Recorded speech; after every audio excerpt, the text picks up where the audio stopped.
Hey everybody, it's the Political Vigilante. I'm here with Kim. We were just recording. You see cameras and stuff here for her show, the Kim Iversen show. Welcome to my home. This is it's nice. It's a nice, really nice kitchen chat.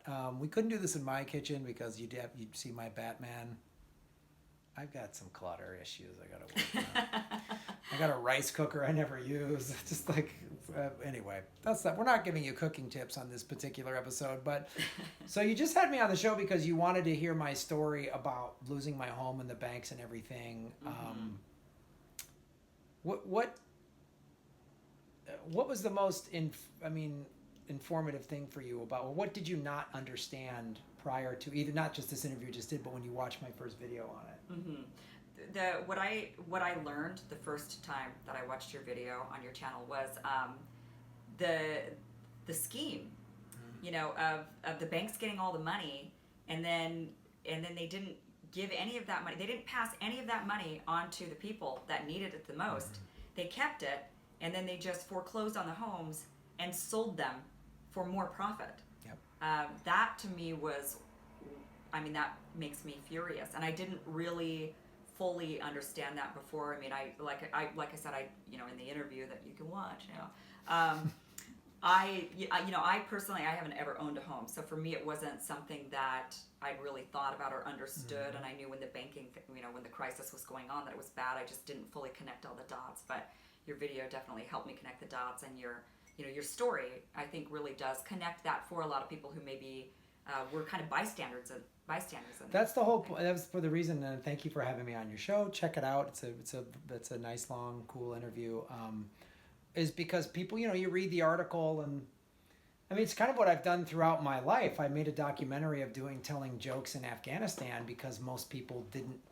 And they see a comedian going through all this emotion, and they're like, oh, this is different than what I'm seeing on the news. And you can read a story about all people losing their homes and be like, oh, that's too bad. When you hear someone go, no, this is how they screwed me, point by point. I was in a 16-month battle to save my home, and this is how they screwed me over. Expert after expert saying, do this, do this, do this.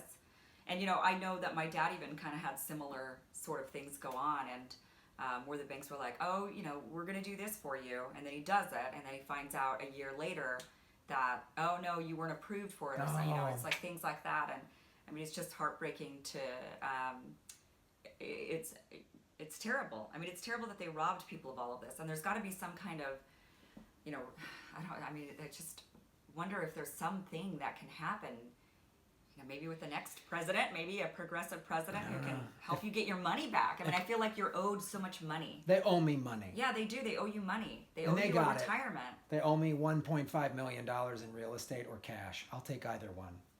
But they do owe that to you. They owe that to me. And they owe that to 10 million other families who lost their homes. And we should go get it somehow. It makes me mad just to think about. But well, thanks for having me on your show, and thanks for being on this show. And where can people find the Kim Iversen show? Just KimIversen.com. There it is. Yeah, that takes you to my YouTube. It's not, don't think KimIversen.com is going to take you somewhere fancy. It's going to take you to my YouTube channel, which is fancy. Her YouTube channel is very fancy. It's more fancy than mine. She's turned me on to the newer lights. So that's what I'm like the beauty lights. The beauty lights. Those are what beauty people use. Yeah. So that's why I'm starting. That's what I use. I'm starting to look more pretty. So thank Kim for You're always beautiful. Oh, stop it, Kim. So oh my God. I feel fat.